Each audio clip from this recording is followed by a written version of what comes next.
I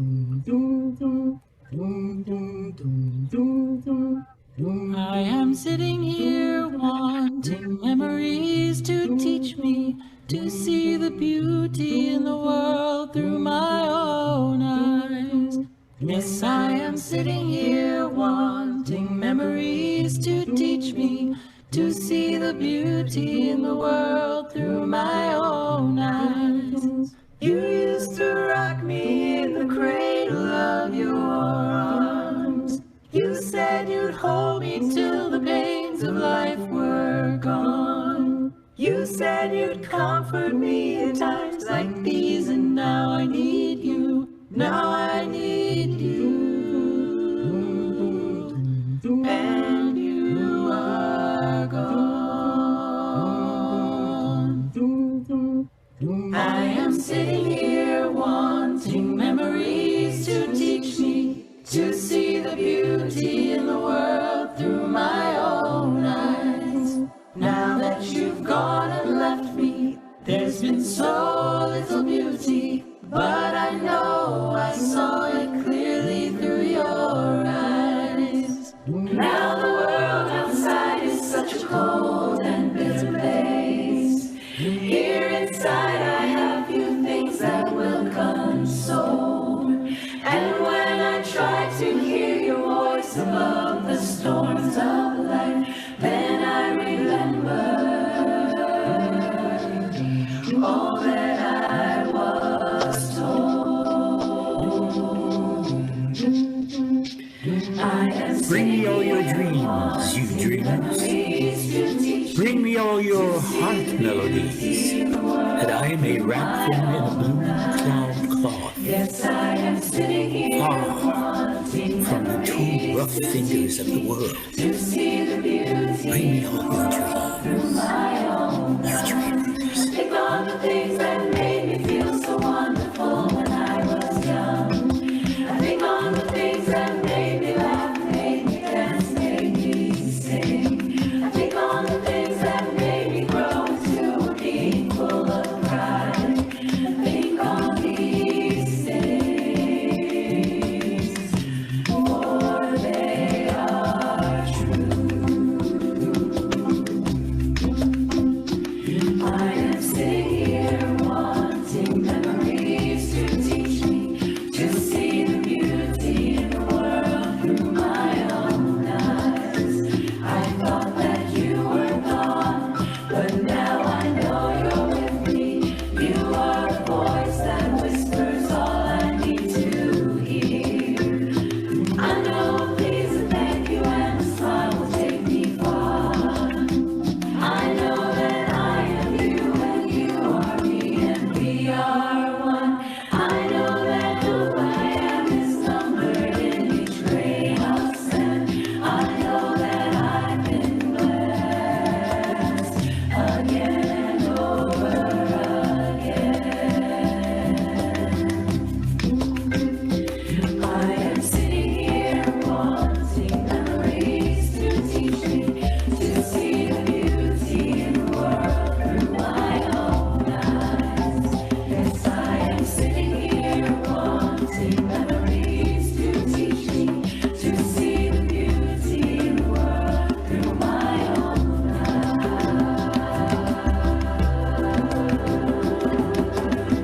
eyes. Wanting Memories, one of the most beautiful songs ever written. That song now always reminds me of my grandma. Come into this online space of hope and love, of peace and justice, of wholeness and healing. Come in where we welcome the certain and the seeking, the lifers and the newcomers, the beloved and the brokenhearted. All of you can find a home here at Troop, where we go love the world from the heart of Pasadena and from the heart of our homes. We begin to imagine what it will be like for some of us to gather in person again as a Troop church community. It has been a long time. We've learned how to Zoom And you all have leaned into being the church online. And you did it in just the way that Troop does everything, with a whole lot of grace and a whole lot of love. Soon your board will decide on when to open the doors of our sanctuary for worship. It's not yet, but it is coming. And that decision by your board will be based in science, and it will follow state and county guidelines. And your board will also take into consideration the most vulnerable among us, because we want to ensure that all of our Troop community will have a way to participate in our worship life. So some of us have jokingly said that because it's been so long that we may need a little bit of practice to help us remember how to be together in person, how to honor the wholeness and holiness of each one who gathers, how to express our kindness and love and delight in one another, while also honoring individual physical and emotional boundaries. So today's worship explores consent within the context of our worshiping community. And we hope that today's service offers you some things to think about. As you're able, set aside outside distractions and continue to turn toward one another as we move across the threshold into our sacred space with a hymn shared by the Community Church of Chapel Hill.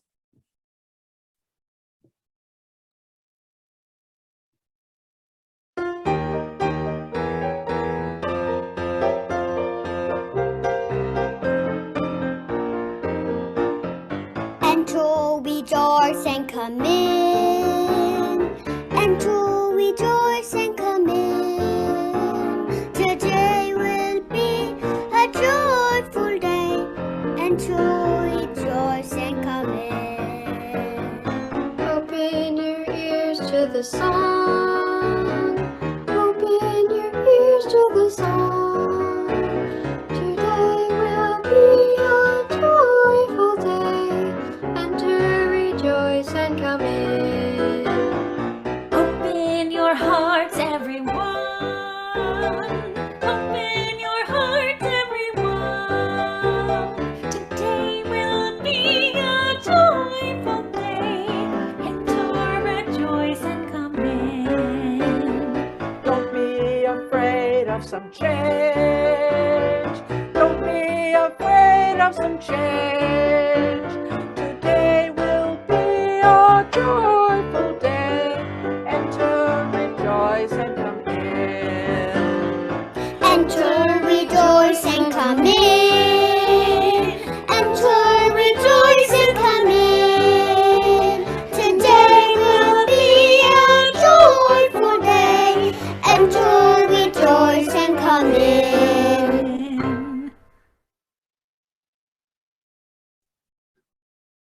And with that joyful welcome into our worship space, we are reminded that our time together in worship is intimately connected with our daily lives. As a symbol of that connection, we light 3 flames this morning. We light our home chalices in a spirit of love, hope, and peace with these words by Andrew Pocula. Spirit of love and mystery, help us to recognize the spark of the divine that resides within each one of us. May we know the joy of wholeness. May we know the joy of being together. We light a second candle to honor the people and ancestors whose lands we now occupy. The land under and around Troop was once and is still the home of the Tongva people. May this knowledge and awareness lead us into seeking justice and equity for all. We light a third candle, honoring our Pasadena watershed, the Arroyo Seco. Its waters and pathways shape and give life to the land around us. We take a moment of silence, holding all of these in our hearts.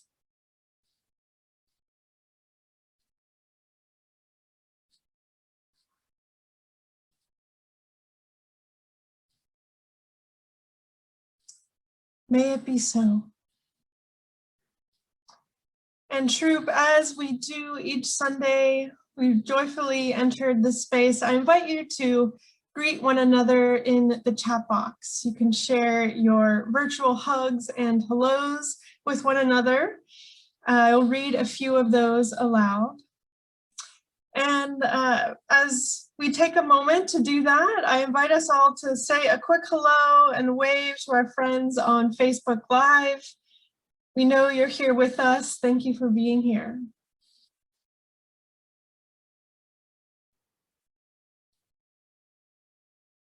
Terry is welcoming us all into the space as our chat box greeter this morning. Thank you, Terry. And Denise is having a chaotic morning in her home, mourning from the chaos. The Ryans say hello to everyone. Stephen Torres says buenos dias.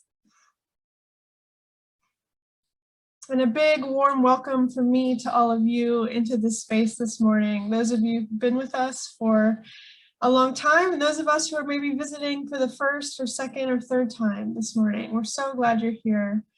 And Reverend Tera reminds us that today is the 60th anniversary of the merger of the Unitarians and the Universalists, making us UUs. Very cool.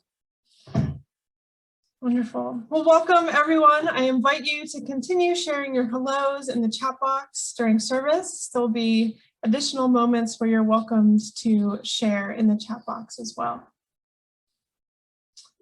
So now, as we do each Sunday, I invite us to turn to our promise to our planet, the words we share as our covenant to do earth care and earth justice. I invite you to read aloud with me. As members of the family of living beings on earth, we are guided by the Unitarian Universalist principle of respect for the interdependent web of all existence, of which we are a part. With hearts filled with love for it, eyes nurtured by its beauty, and minds ruminating on ways to protect its secret and scarce resources, we promise to nurture the well-being of all life and of the planet itself.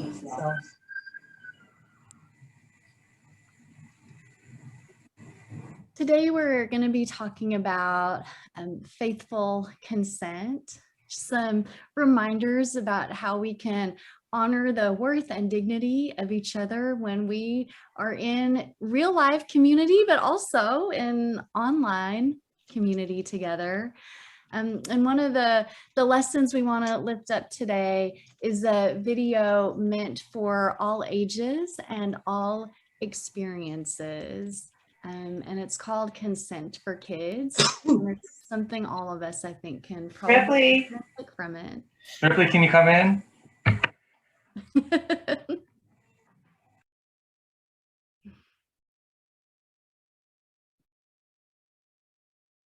Consent for Kids. This is you. Okay, it doesn't look exactly like you, but let's say it's you. This is your body, and you get to decide what you do with your body. No one else is entitled to tell you what to do with your body. Not your friends, not strangers, not adults you know. No one is entitled to decide what you do with your body. Except you. That's called bodily autonomy, by the way. And that's what consent is all about. Everyone is different. Some people love to hug, and some people hate hugs. And each person gets to decide what they're comfortable with. Can a hug-loving person just start hugging someone at random? Nope. They need consent. How do people know if they have consent? They ask. Would you like a hug? Yes, I would. Can I hold your hand? I'd rather not. Okay.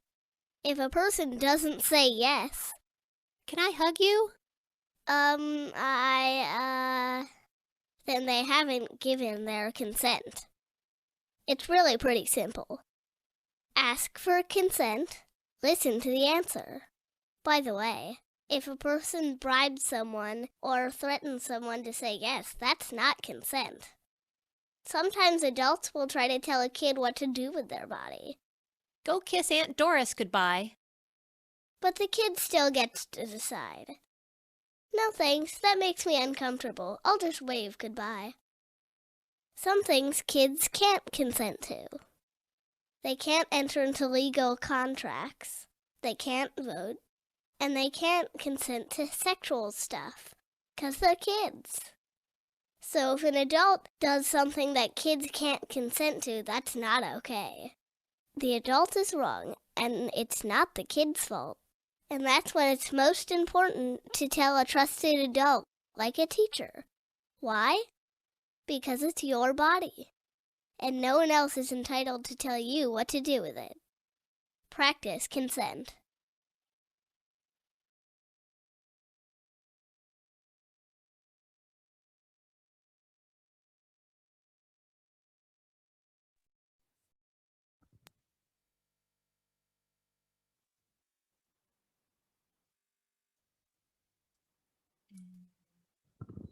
Today we're having a reading from Reverend Teresa Isoto, used with her permission from her book, Spilling the Light.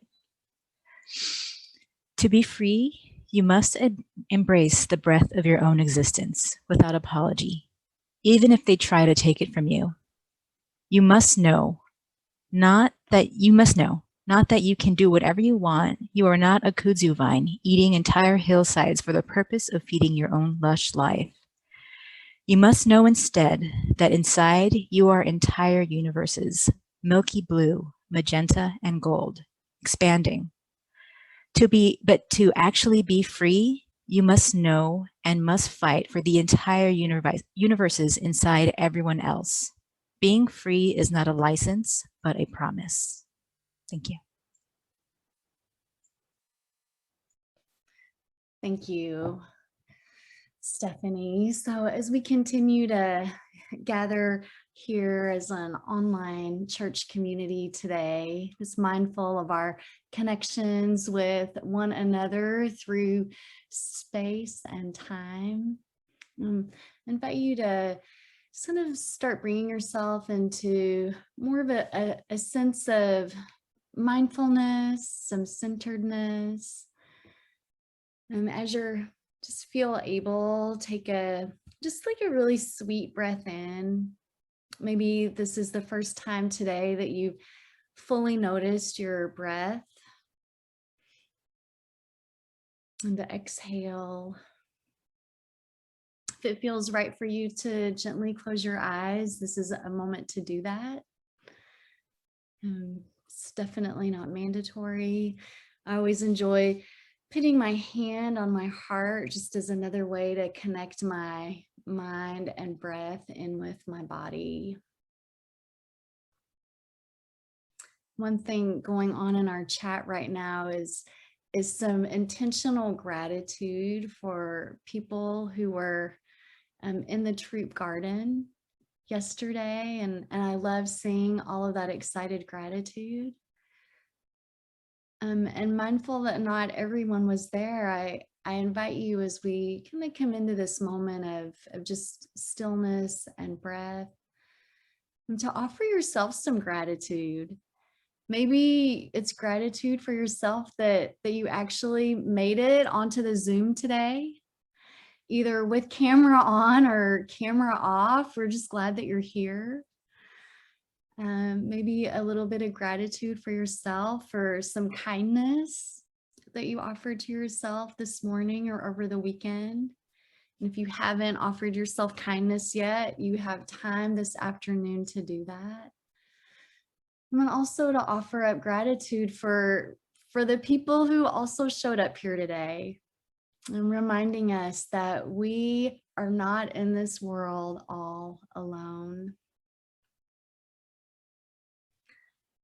Breath of life and breath of love, breath of your own existence, the spark of the divine. There is one residing in each of us. What do you need in the days to come to help that spark grow and shine? How might that spark of the divine that resides in you help illuminate some bit of life for another person?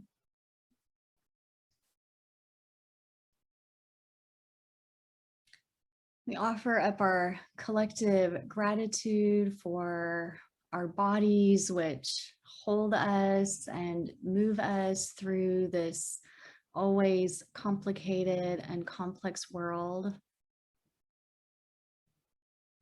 We offer gratitude today for our earth, which holds us in her beauty, whose resources nourish our bodies, whose beauty nourishes our spirit.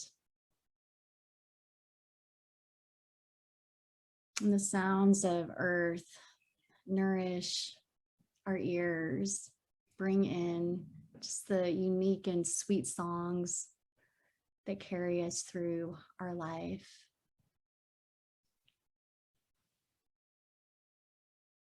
I invite you to, just as you sit here together, to bring to mind a particular person and a particular action that you feel grateful for. And it could be someone in this troop room. It could be a friend of yours. It can be someone that you've never actually met, but whose words or whose art or whose music offers you inspiration and that little bit of extra something you need sometimes to get through the day.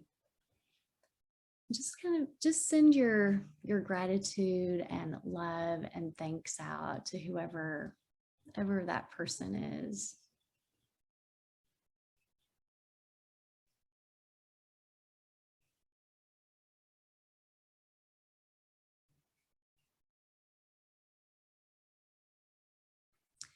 And we come together each and every week, creating a circle of care and compassion among those gathered.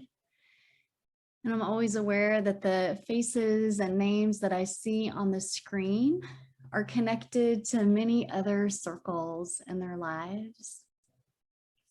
And if there's someone in one of your circles of care that needs the love and prayers or healing energy of our troop community, I invite you to put their names in our chat box. And for the rest of our people, if you see a name in the chat box, for you to, whatever works in your world, whether it's prayer or healing energy or just kind of lifting their name up into the air, please do that.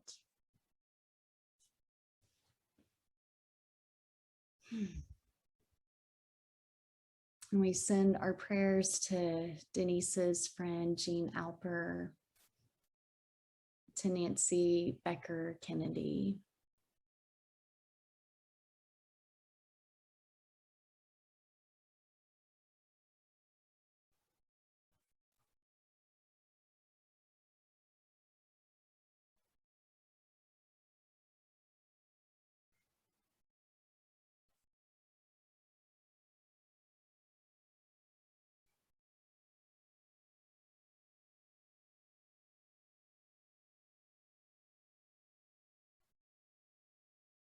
And for any names that are tender on our hearts that have gone unspoken, or as names continue to be put in the chat, and just encourage us to hold them with tenderness and with care. And for all that is our life, we give our thanks and praise. Amen.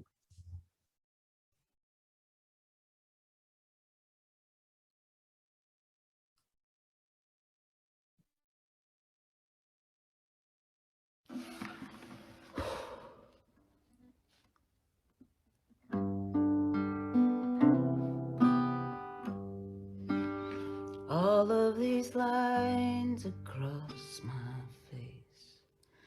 Tell you the story of who I am. So many stories of where I've been and how I got to where I am.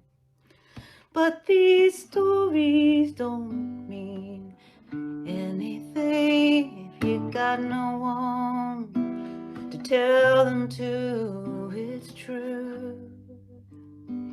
I'll tell my story to you. I climbed across the mountain tops. I swam out across the ocean blue. I crossed all the lines, I broke all the rules. And baby, I broke them all for you. Because even when I was flat broke, you made me feel like $1,000,000, you still do. That's why I tell my story to you. You see the smile that's on my mouth, hiding the words that won't come out. All of my friends who see that I'm blessed, but they don't know where my head is a mess.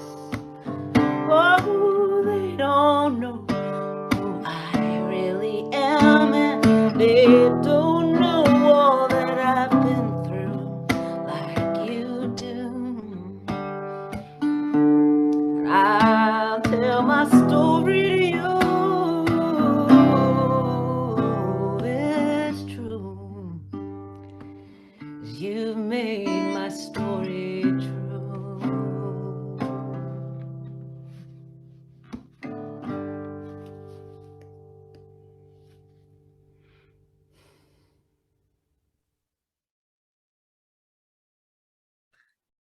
We'll offer up just another piece of gratitude, and it's for the Unitarian Universalist musicians and songwriters from all over who have made their music available to online worshiping congregations this year.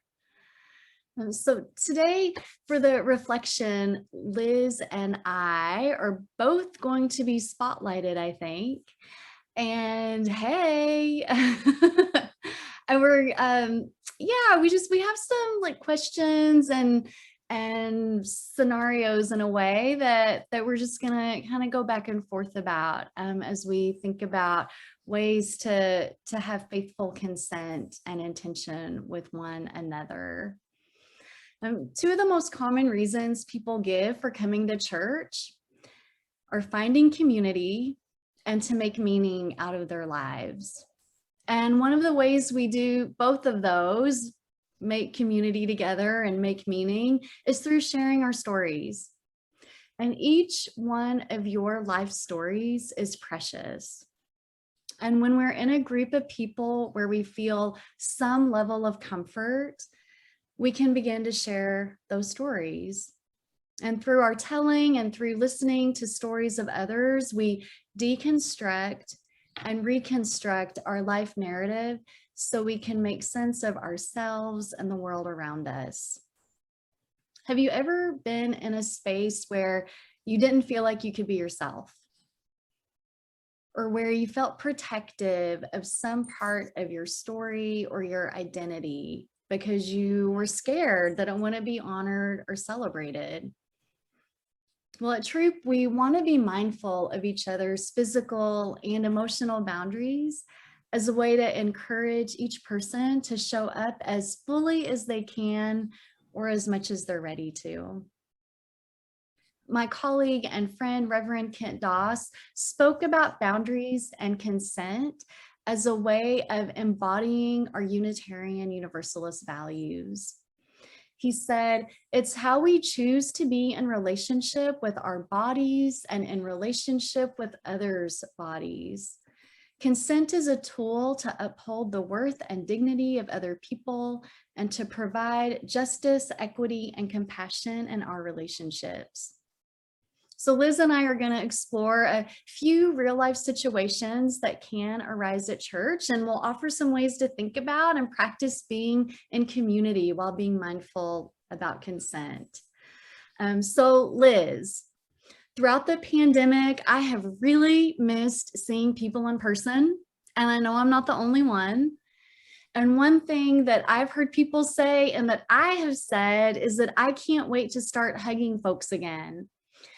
And I get that because I'm a hugger, but I know that not everyone is. So what's your sense? How can we honor the huggers and the non-huggers among us? Yes. Yeah, that's right, Reverend Tera. You know, congregations, just like troop, are often full of big huggers, you know, Sunday mornings welcoming one another with big bear hugs. And I, in the hugger camp, I love a good hug, especially after this year that we have had. But you know, physical touch isn't universally loved by all. It exists more across a spectrum. I think we know that some folks love to go in for that big, long embrace, and others prefer a high five, a fist bump. We now have the elbow bump to add to the repertoire. And others just prefer not to touch at all. And all of that is good. And all of the approaches on that spectrum are represented in congregations like ours. And so one way we honored the many ways folks approach physical touch was during our in-person benediction time. If you all remember, we would often hold hands for that final moment, but we also shared from the pulpit that if folks would rather not hold hands, they could put their hands over their heart instead. Another way to symbolize the closeness that we have as a community of people, but without transgressing a physical boundary among some within our community. So how should we approach one another as we're coming back together in the next few weeks and months? And I think the answer is really simple. Just ask, may I give you a hug? You more comfortable with a high five? And if someone says, you know what, I'd rather not, just honor that without judgment. You can say instead, put your hands together on your heart and say, understood. It's so good to see you again. I'm really glad we're here together. Much like our video earlier this morning with the young ones sharing these tools, really simple for us all to understand. And you know, if you are among us that don't prefer that touch, we invite you to share the ways that feel right to you.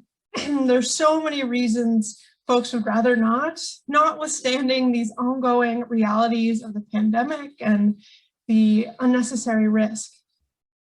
And I think we're all wise in the ways of air hugs these days too. So our congregational covenant calls each one of us to be in community with one another as our full selves, like Reverend Tera mentioned at the top. And it guides us into radical inclusion with one another, even across these many approaches we have to these questions of greeting, welcome, and touch, like hugs.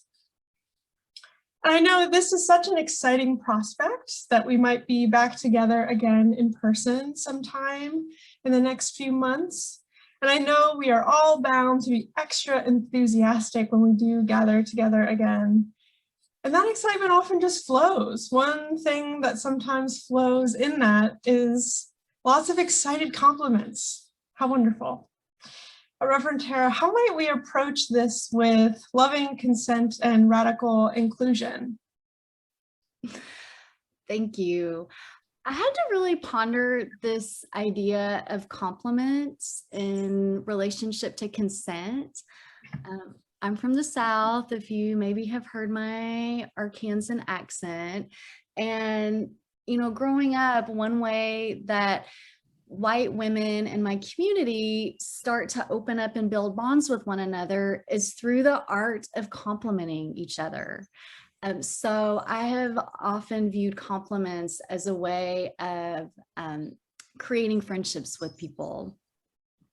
And I've learned that I need to sometimes be a little bit more restrained in this because not everyone has that same understanding of compliments. And something to keep in mind is the level of relationship you have with the person, and that there are power dynamics at play in our interactions with other people. So with my best friends, we already have a deep level of trust. And so we get to compliment each other all we want, and it feels really affirming and awesome. And you may have heard the phrase intent versus impact. And when there's less trust between two people, or when there's a big gap in power between two people, compliments can feel unwelcome or intrusive. They can come off as discriminating, condescending, or objectifying.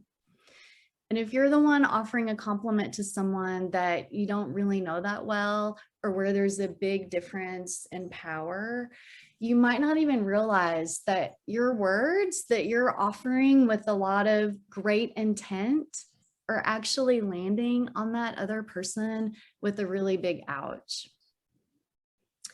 So this dominating culture around us that we kind of swim in, that sometimes we are not even able to like be really even fully aware that we're in, that culture has told us for centuries that women and people of color, transgender people, and people with disabilities don't completely control or even own their own bodies, that their bodies are there to serve, to give labor, or to pleasure others.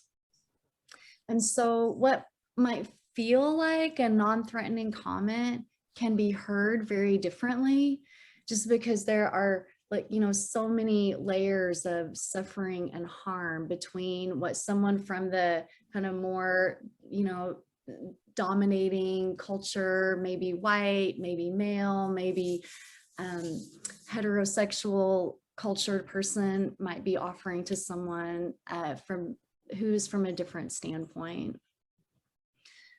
So what I try is my own practice is that I just don't offer compliments to someone that I don't know very well, or someone with whom our power differentials are pretty big. When it's someone I know a little bit better, I might comment on something really specific, like the color in someone's scarf, or maybe the cut of a jacket.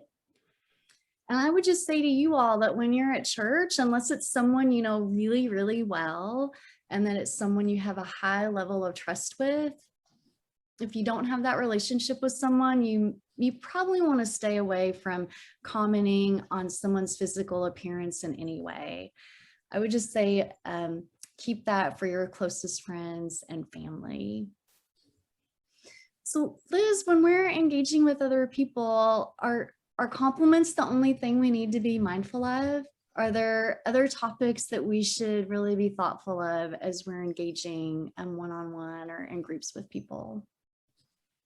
Yeah, and I think this larger conversation around consent gets us into the shades of gray that are embedded in these conversations.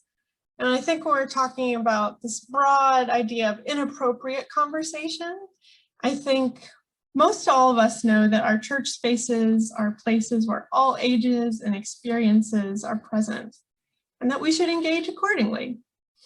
But I think at the heart of this question of inappropriate conversation or out of bounds conversation is around assumption.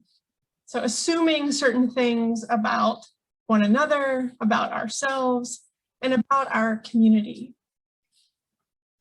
We all know each one of us comes to Troop with so many different life experiences, beliefs, and ideas.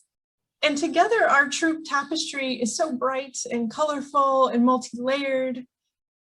And when we make assumptions about one another, we dull those vivid hues and complex patterns in that tapestry. One great spiritual lesson I take to heart is that Each one of us carries around our own individual wounds and hurts, some of which we share openly, some of which we hold deep inside, some that we have engaged through healing practices, and some that we're not ready to touch yet. So when we talk about not making assumptions, we're talking about honoring the sometimes unknowable inner life of another. So how does this show up? Some of us are in recovery. Some of us are having trouble in our committed partnerships. Some of us have lost children or loved ones. Some of us don't feel like we belong, or that we have incredible social anxiety. These are just a few, but I'm sure you can think of others present even in your own life or in the lives of those you love. So when we make assumptions about others or about who we are as a church community that serve to wound, sometimes this comes in the form of a joke or in an offhanded comment. We're creating a space that feels closed off or exclusive. And I do not expect us, each one of us, to have this special foresight into others' unspoken wounds. None of us here have that power.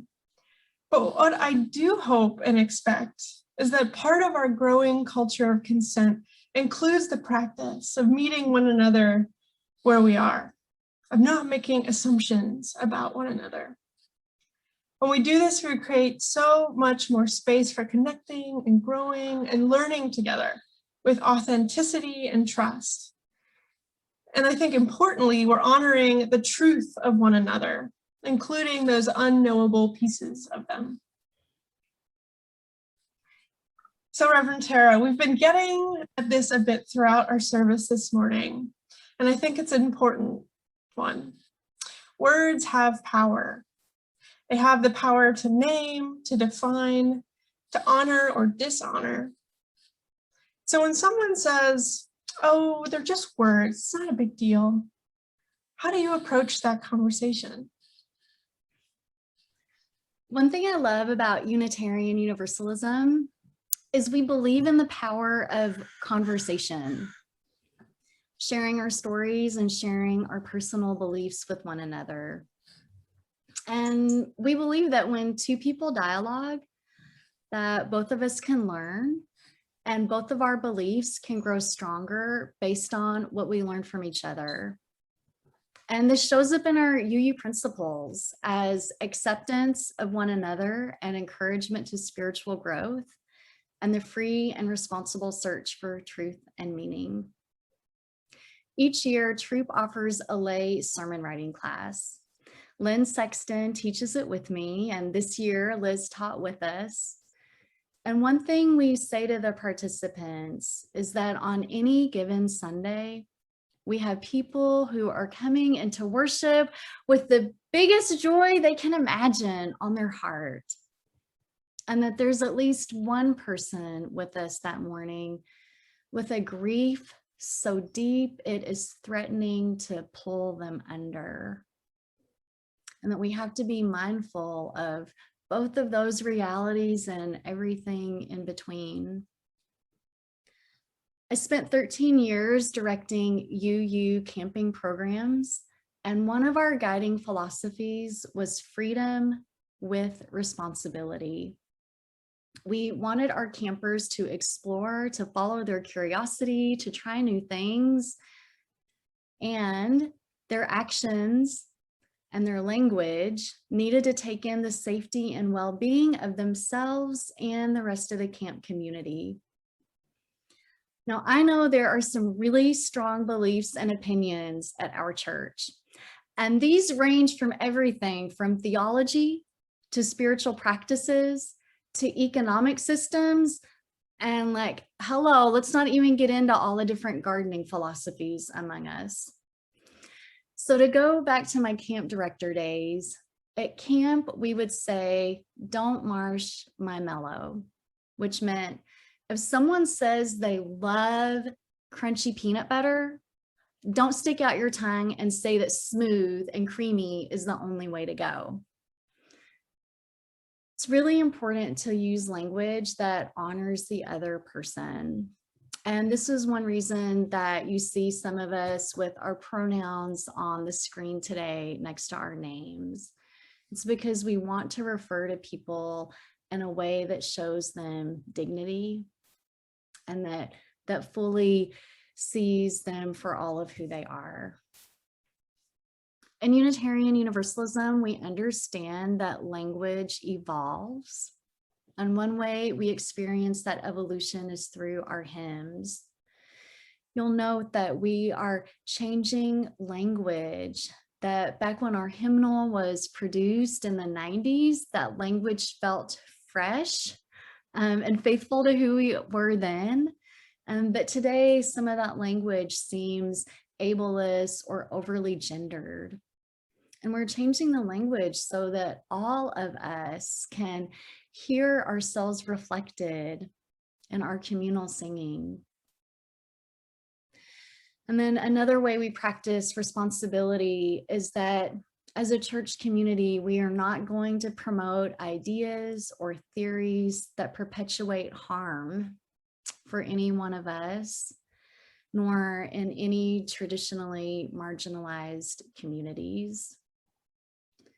So Liz, I'm gonna pass the Zoom baton back to you. Thank you. I love that. I'm going to use that. Don't marsh my mellow. That's great. I think, as we're having this discussion with one another and really with all of you, we're referring back to our monthly spiritual theme of new beginning and renewal. This discussion of consent and radical inclusion. We're having this conversation because we now have the chance to renew our commitments to these things as we learn and relearn how to be present with one another again in person. We have the opportunity to retool, to refine, and to reimagine what that looks like. As you use, covenant is at the heart of our theology. It's this connecting force between each one of us, sealed by the eternal, however we define that. And it reminds us that creating radically inclusive space, a space where we lift up one another rather than wound or hurt one another, this is forever and always in process. Consent and inclusion require ongoing learning, and I know everything that I've shared and said this morning has come through the privilege of learning from others, of receiving their feedback and taking action on it in my life. And I think embedded in that, the important piece in all that we've been sharing this morning about this ongoing process is trust. When we have trust, we're able to freely ask for and receive consent. And we can also freely set boundaries and offer feedback to one another who has perhaps transgressed those boundaries. And on the other side of it, we need the humility to hear one another, to hear that feedback or hurt from one another, really truly hear it, and then to put it into action moving forward, even when it's something we can't understand perhaps in our own social location or within our own experiences. At Troop, we have a healthy and mindful communications policy, which is a long name for something that I think really is just about trust, an important complement to our congregational covenant. It gives us this framework for engaging these questions of consent. So as we've been doing all morning, we're thinking really practically, when we're in a situation where we've been wounded, someone has said something that has hurt us, I invite you to say, oh, that hurts, or that's an ouch, or hey, that's not okay. If it's a joke, you can say something like, I'm not sure I understand why that's funny. Can you maybe explain a little bit more? Kind of digging into what assumptions may be at play. But, if you're uncomfortable in a situation or it requires further intervention, you can always come to the ministry team. Our covenant gives us the structure to engage restorative justice with restoration and repair at its heart. It's not perfect, but it too is an ongoing process to learn how to be with one another and to love one another anew. It is a way for us to connect and to continue to build that trust. Because, Troop, we too, as individuals, are always in process. We all change and we grow. What is right for us one week may not be the next. And none of us can know exactly where another's comfort level is on a certain day. And that's okay. A culture of consent and radical inclusion asks us to just keep growing, keep trying anew, to learn alongside one another with trust at the core. James Luther Adams, one of our UU theologian luminaries, said that, quote, "Church is a place where you get to practice what it means to be human." And I think he's right. This is our place to learn from missteps, to educate ourselves anew, and to imagine better how to be with one another in the world. May we continue to practice what it means to be human together, and may love guide the way. May it be so, blessed be, and amen.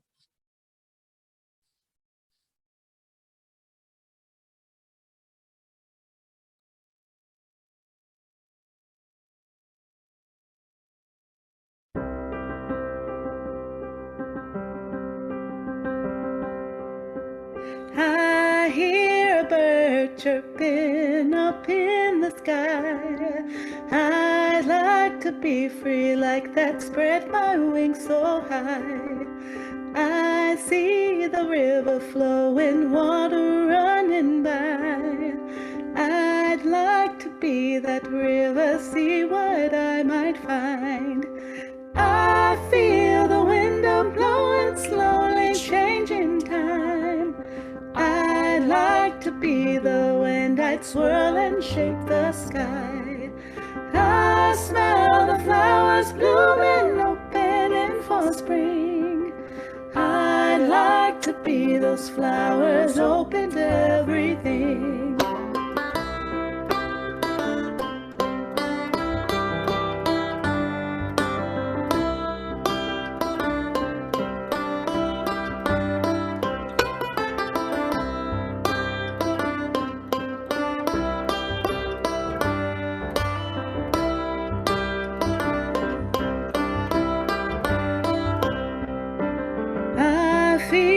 Seasons change, the leaves, the snow and the sun.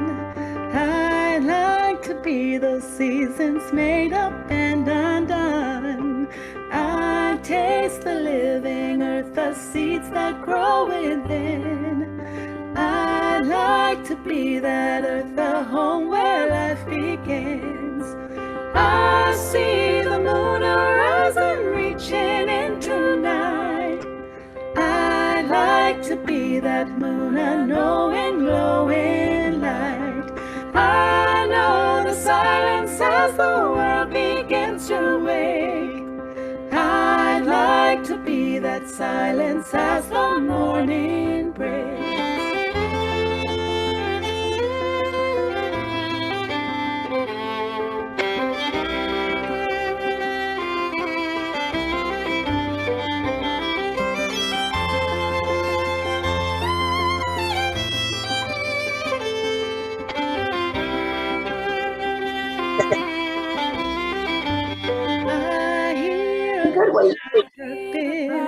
In the sky, I like to be free like that, spread my wings so high.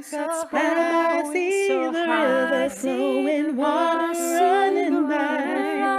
I like to be that river, see what I might find. I feel the wind blowing, slowly changing time. I like to be the wind, I swirl and shake the sky. I smell the flowers blooming, opening for spring. I'd like to be those flowers open to everything. I'd like to be those flowers open to everything.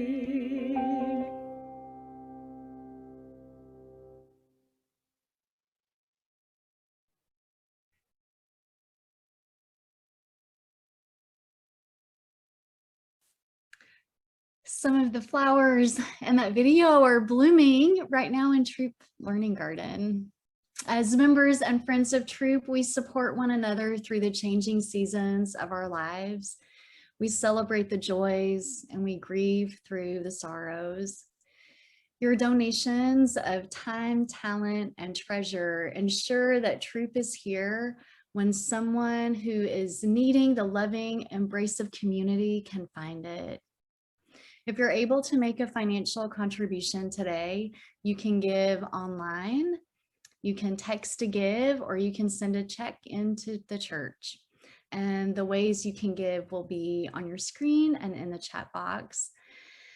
I'm sending out my great gratitude to those who offered leadership in today's service. Matthew on tech, Terry Trindler, our chat box greeter, Stephanie Cabral for sharing the poem, and of course, Liz Murphy, our beloved intern minister. I think we have, not even 10 days left. In the coming week, next Saturday, we'll have a farewell for Liz, but let's say together our collective thanks for the offering. For the ministries of the church and our community, bless our offering, love and hope. And if you lit a chalice or a candle this morning, you can bring it forward and extinguish it, but we carry its light with us. And remember in all that you do in the days to come that you have a spark of divine within you, just ready to light up yourself and others that you come into contact with. And we have ways for you to continue to connect with Troop in the days to come. You can get on our Tuesday tidings list if you're not already on it. That has our programs and activities for the week. And then also we have our May Justice Action, and that is the helping people get signed up for the vaccination. Thank you, Matthew, for putting it on the screen. Get Out the Shot LA. And if you would like to volunteer in that way, they do offer you a training. And so, my dear ones, I love you all. Go out and love the world. Amen. Blessed be. We will have casual conversation after the postlude. Please stay and join for that.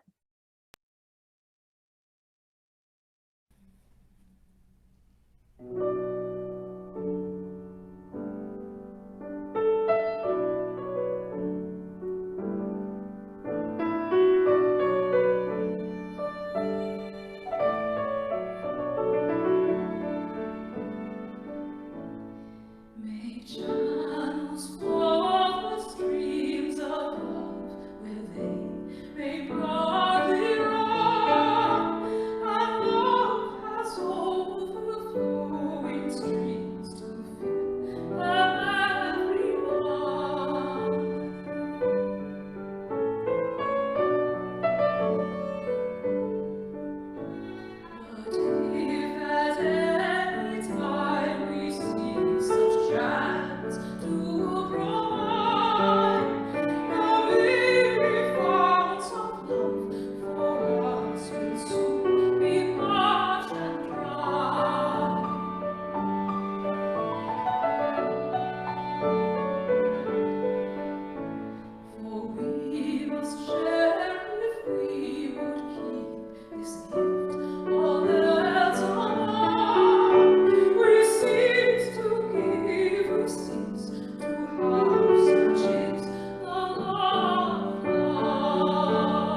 share if we would keep this gift, all that so more.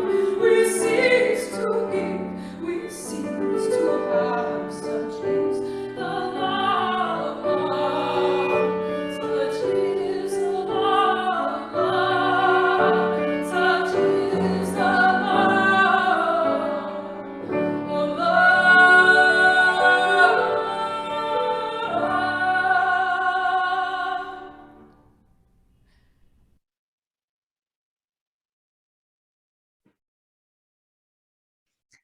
Hi, welcome